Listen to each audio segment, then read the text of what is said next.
It's hard to understand how these girls can sing these uplifting songs after everything they've been through. Praise ye the Lord, hallelujah, praise ye the Lord. I went to the Philippines for 10 days to help girls who've been rescued from terrible situations. These young girls have been abandoned and abused by every male figure in their life. The Philippines is one of the worst places in the world for sexual exploitation, like child pornography, and there's something called sex tourism. That's where people actually plan a vacation around this. They go to someplace like the Philippines to take advantage of children. And what makes me sick is that most of the demand comes from Americans. That bothers me, because no child should have to deal with what they've dealt with. They share things that are absolutely heartbreaking. You don't forget it. 11 of us ventured on this mission trip together. We all go to the same church in downtown Tulsa, First Baptist. There's opportunity for everyone to serve, whether it's in North Tulsa, or South Tulsa, or Midtown, or in the Philippines. Another thing that made this trip special to me is that my mom got to go too. I just kept praying about it and praying about it. We all collected donations. We're doing 7 now? We're doing 7. 9 and 9.5. 8.5. Why? Let's get us in there nicely. Trying to get them in 4. Oh, man. We packed suitcases full of things that we could take to the girls. We left on an early morning flight. Welcome aboard. We're on the plane, all getting ready to go. Just keep those lap belts fastened. It was about 24 hours just of flying time.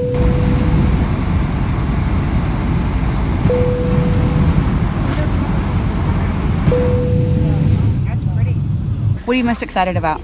Seeing the girls. Good evening, ladies and gentlemen. Welcome to Manila, Philippines. Claim your baggage at car code number 4. There he is. Trevor Maxwell, who's in charge of the girls' home, came to pick us up. We're these 2 vans right here. The next morning, I saw a culture I did not recognize. The traffic here to Manila is crazy. Just a big game of chicken. There's 100 million in the Philippines. There's 20 million in Manila. The back of this cab, it says, "How's my driving?"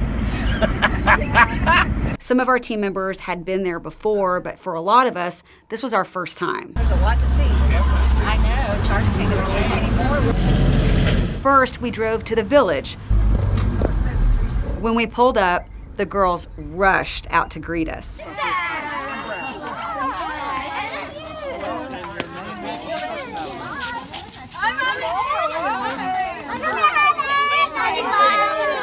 Such a blessing. They all just came running out. You know, so happy to see us. I'm Janet. This one starts me off. I wish so much that I could tell you these girls' names, that you could see their faces and hear from them, but I can't.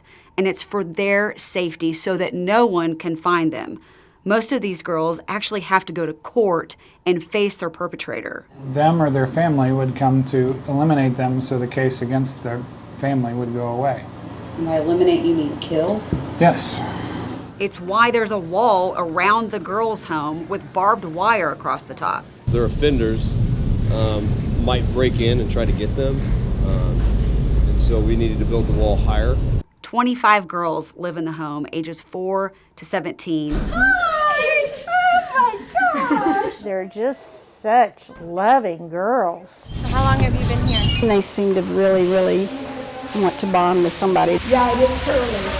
I don't know all of these girls' stories, but I do know that each of them has dealt with serious trauma, like trafficking or abuse. That someone could abuse someone like my daughter who is 9, and I just couldn't.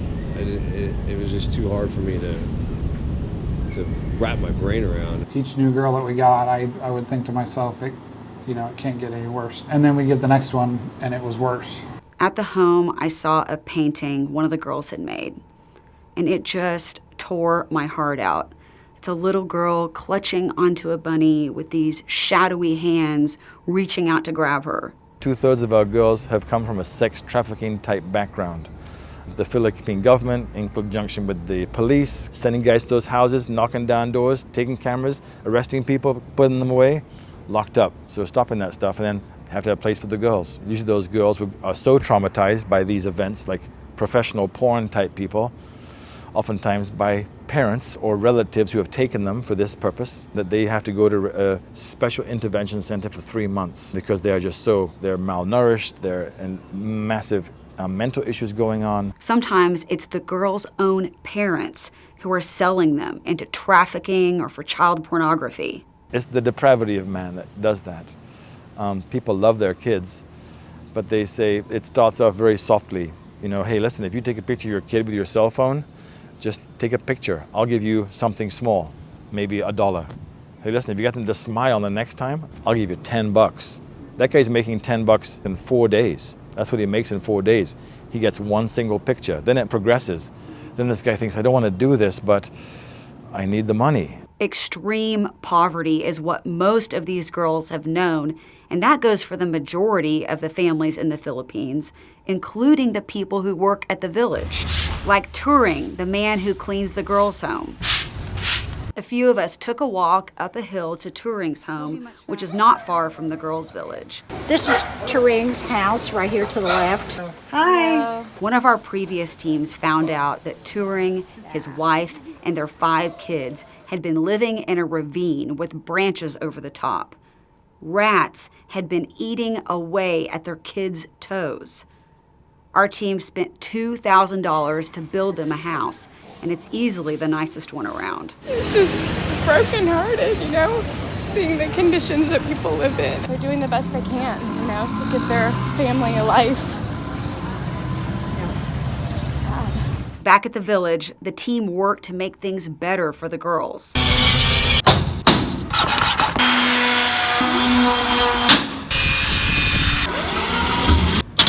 It's like everybody had their own little niche. Maybe we'll make some kind of an impression on them. That's what we hope for, you know. Tractor, yeah. Just so that they'll see the love of Jesus coming through us. How great is our God. If it's anything size 4 and up, we will keep it. Sometimes we don't understand how God's using us. We just need to be ourselves, and that's what we're learning to be. The girls all have chores, and they took turns cooking and cleaning. What are you doing? Cleaning the fish. It's yucky. Can I see? It's yucky? Yeah. You want to do a story? Or she can work from What are you making? Rice crispy. It's actually hot. I bet that's good. These girls are no different than our girls here. They just want to have fun and experience new things, and we wanted them to have the freedom to just be kids. Who wants chocolate chips?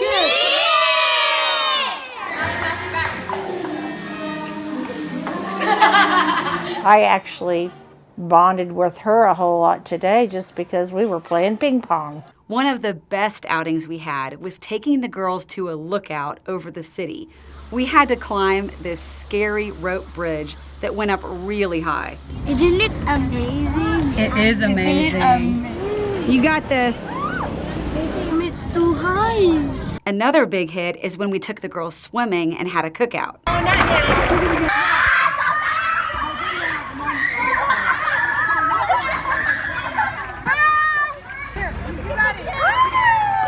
Come literally halfway around the world to make hamburgers for orphans.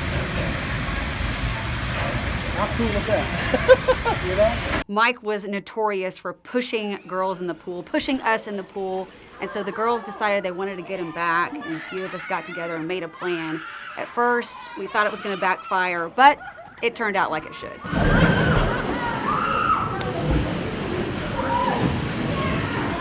Daddy Mike, are you okay? I coach girls softball, so it's only fitting that I would do that with the girls in the Philippines. Catch. Good. How about? Got that! Oh, you got it! Whoa, that was a good one. Woo! Good job. Stay with it, don't quit.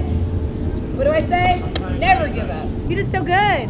Proud of you. At the end of the week, we took the girls to a soccer field that we turned into a softball field, and they got to play a real game. Woo! Yeah. Oh! got it. Run! Oh, look at her go.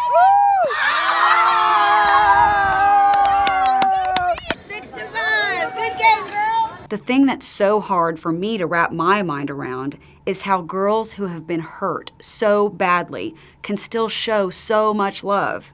I know, I don't understand. It's just the grace of God that does that. Because it's not something we're doing. We're loving them, we're investing in them, we're spending loads of time with them.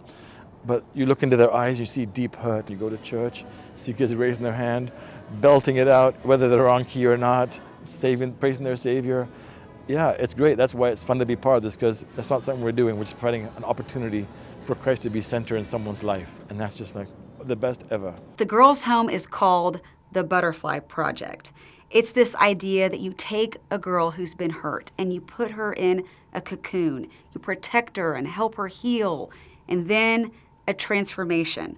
She emerges like a butterfly. It's based on 2 Corinthians 5:17 that says, "Therefore, if any man's in Christ, he's a new creature. Old things are passed away. Behold, all things become new." I know they've been through some awful situations, but they're thriving now. The last day was the hardest because it was time to say goodbye to the girls.